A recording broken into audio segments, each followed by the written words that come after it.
Bom, gente, no vídeo passado a gente falou um pouquinho sobre o que é texto literário e o que é texto não literário.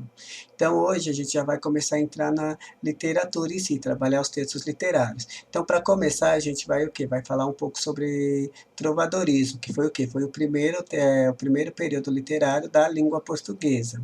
Mas antes de entrar assim na questão da literatura, do trovadorismo, vamos dar uma olhada na linha do tempo da literatura para a gente entender um pouco melhor como funciona.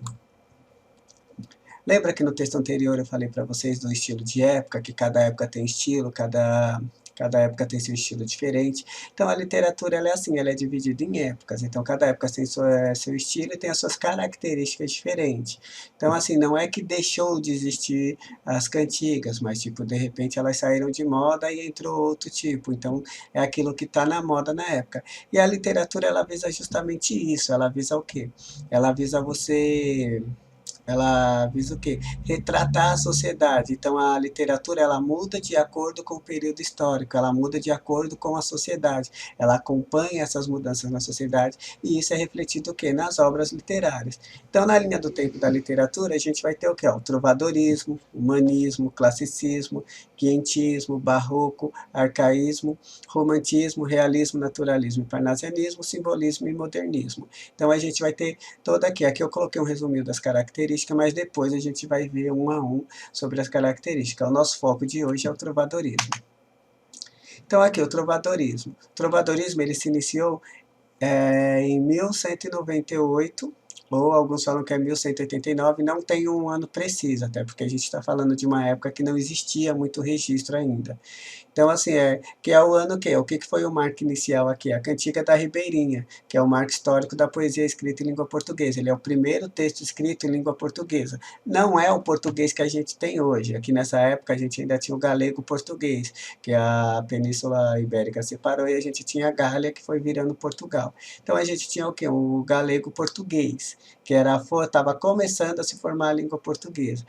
Mas é considerado o primeiro texto da língua portuguesa. É um português bem diferente do nosso, mas é língua portuguesa.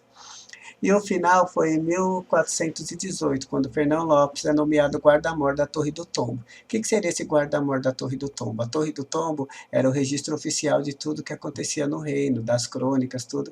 E o Fernão Lopes ele é nomeado o quê? O escrivão-chefe. E aí vai ter toda uma mudança de como retratar as coisas nessa época. E aí se dá o final do trovadorismo para começar o humanismo. Então, o contexto histórico. Por que a gente precisa saber um pouco do contexto histórico? Como eu disse, para a gente entender os estilos de época, a gente tem que conhecer um pouco o que a história daquela época, porque a literatura ela é justamente isso, você retratar a época através de textos literários. Então aqui a gente tem o quê? Qual que é o contexto histórico? A gente está falando de Idade Média. Idade Média a gente tinha o quê na Europa? A gente tinha o período feudal, que era dividido o quê? Clero, nobreza e povo. Então, aqui, ó, havia uma relação de dependência bem definida entre as camadas sociais. Então, os trabalhadores rurais eram vassalos dos nobres e do clero, que, por sua vez, eram vassalos do rei, que era rei pela vontade divina, que a gente entra aí o quê? No teocentrismo, Deus no centro do universo. Então, quando a gente fala de Idade Média, lembra que quando a gente fala de Idade Média, a gente fala da Idade das Trevas, que era aquela igreja, era aquela época que a igreja dominava tudo, a religião era muito forte, você não podia se opor à igreja. Se você se opusesse à igreja, você era castigado, podia ser morto pela Inquisição. Então a gente tem o quê? Que a gente fala Idade das Trevas, mas não porque era assim, tudo escuro, era Idade das Trevas justamente porque era onde as pessoas não tinham acesso a conhecimento. Quem ia ter acesso ao conhecimento? O clero e os nobres. Esses sim tinham acesso aos conhecimentos, tanto é que as grandes bibliotecas ou as escolas eram tudo dentro de mosteiros. Então era para mosteiros que eles iam. Mas nessa época também a gente ainda tem a criação da Universidade de Coimbra, mas bem para frente. Mas no começo, ali bem na época das cantigas, o que a gente mais tinha mesmo era essa questão do clero e os nobres. Detendo conhecimento. Mesmo com as universidades, quem ia frequentar a universidade geralmente eram filhos de nobres. Aliás, geralmente não, eram os filhos de nobres. E aí a gente tem o quê? Qual foi a principal obra do trovadorismo? Foram as cantigas trovadorescas. Então a gente tinha o quê? O que eram essas cantigas? Eram poesias acompanhadas de músicas e cantadas pelos trovadores. Então, assim, é comum a gente ver em filmes de Idade Média eles falarem muito assim, vão fazer canções sobre a gente, quando eles estão numa batalha épica, ainda vão fazer canções sobre a gente, vão cantar sobre a gente, vão fazer música sobre isso, porque assim, então tudo era retratado através das cantigas. Então a gente tinha as cantigas líricas, que era de amor ou de amigo, e tinha as cantigas satíricas, que era de escárnio e maldizer. Então a gente tem os dois tipos de cantiga, a lírica e a satírica. A lírica, ela se divide entre a de amor e de amigo, e as satíricas escárnio e maldizer. Então aqui, ó, cantigas de amor. Na cantiga de amor, quais são as características da cantiga do amor? O eu lírico é masculino. Quando eu falo em eu lírico dentro de uma cantiga ou de uma poesia, não é quem escreve. O eu lírico é diferente do autor. O eu lírico é quem fala dentro do poema. Independente se foi uma mulher ou um homem que escreveu, é a voz dentro do poema. Então a voz dentro do poema vai ser sempre quem? Vai ser o eu lírico masculino, sempre um homem falando. E qual que é o objeto de desejo dele? É a dama, a senhora, ou seja, a senhora. Quando a gente fala dama, então é o quê? É alguém que está numa posição social mais alta do que ele. Então, assim, o eu lírico, ele vai se colocar numa posição de coitado, numa posição daquele cara aflito que está sofrendo por uma mulher que é inalcançável para ele. Então, é como mais ou menos uma música de sofrência. A pessoa não está sempre sofrendo por alguém que não quer mais ela. Então, as cantigas de amor, ela era mais ou menos isso, era a sofrência da Idade Média. Então, era um homem sofrendo por uma mulher que era inatingível para ele. E qual que é o ambiente? Você vai ter o ambiente como a natureza ou a corte. Então era isso, ele vai sempre expressar a dor dele de não conseguir ter essa mulher desejada. Então essa é a principal característica da cantiga de amor. Então a gente tem que pensar sempre o quê? O eu lírico masculino, o homem se colocando no papel de vassalo da mulher, de coitado, e sempre é uma dama da corte que é inatingível para ele. E as cantigas de amigo, aí já muda. Quem fala é o eu lírico, ele é feminino, então é sempre uma mulher. E qual que é o objeto de desejo? Ela está sempre à procura procura não, né? À espera do amigo. O amigo, nesse caso, a gente fala com é namorado. Então, o que vai falar as cantigas de amigo? É sempre uma mulher que, por algum motivo, ou seja, que o cara foi pra guerra, ou ele sumiu, e ela está lá com saudades dele, esperando ele voltar. Então, ela sofrendo com a saudade dela, esperando a volta dela. Então, e o cenário sempre vai ser um cenário mais simples, vai ser o campo, o mar, ou uma casa no campo. Então é sempre isso, é uma mulher que está esperando o namorado que por algum motivo se foi. Pode ser porque ele está numa guerra, pode ser qualquer um motivo.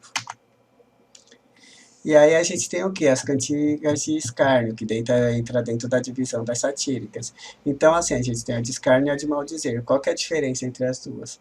A diferença é assim, na cantiga de escárnio, ele vai sempre atacar o quê? Pessoas ou costumes ou algum acontecimento, uma festa, tudo. Só que na de escárnio, o ataque ele é indireto, eu não vou citar o nome da pessoa, eu não vou falar quem é essa pessoa. Eu vou fazer um ataque e jogar no ar. Geralmente quem as pessoas sabem quem é, ele vai usar também a ironia ou sarcasmo.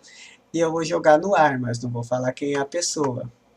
Já na cantiga de maldizer, o ataque ele dá diretamente, eu vou dar nome aos bois. Então, eu vou falar da pessoa, do costume, do que aconteceu, mas eu vou citar o nome da pessoa. Eu não vou jogar, tipo, no ar, aconteceu isso. Não, eu vou dar o nome para as pessoas. Então, essa é a grande diferença. A cantiga de escárnio é um ataque indireto e as cantigas de maldizer é um ataque direto.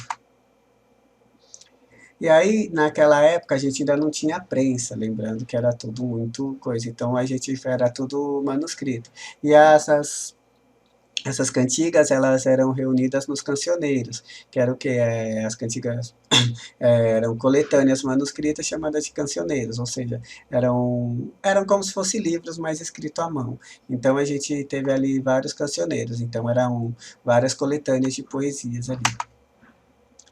E aí a gente tem aqui os principais autores daquela época, lembrando que, como a gente está na Idade Média, então os autores eles eram sempre homens e da nobreza. Você não tinha você não tinha, tipo, mulher ou pessoas do povo como principal autores ali. Então, o principal autor que a gente tem foi o rei Dom Diniz, que ele foi conhecido também como Rei Trovador, que ele foi um dos maiores escritores daquela época. Ele escreveu várias cantigas, tanto de amor como cantigas líricas, satíricas, ele tinha mais de 140 escritas, aproximadamente. É porque nessa época também muita coisa se perdeu, então não dá para ter uma noção de tudo. Mas o principal aí nos registros é Dom Diniz. E a gente teve outros também, teve o Pai Soares de Tabeiros, que inclusive ele é o autor da Cantiga da Ribeirinha, tem João Soares de Paiva, João Garcia de Guilherme e Martim Kodax. Então, assim, em resumo, gente, é isso. Então, o trovadorismo que a gente vai ter que ter em mente. O trovadorismo a gente vai ter que ter em mente o quê? Que era o quê? Idade Média, que era cantigas, cantigas de amor e cantigas de amigos, guardar essas características. Eu não coloquei os textos aqui para ilustrar, porque senão ia ficar um vídeo muito grande. Mas se vocês que precisarem de algum material, tiverem qualquer dúvida assim, vocês entrem em contato assim que eu mando para vocês, ok? Então, até a próxima aula.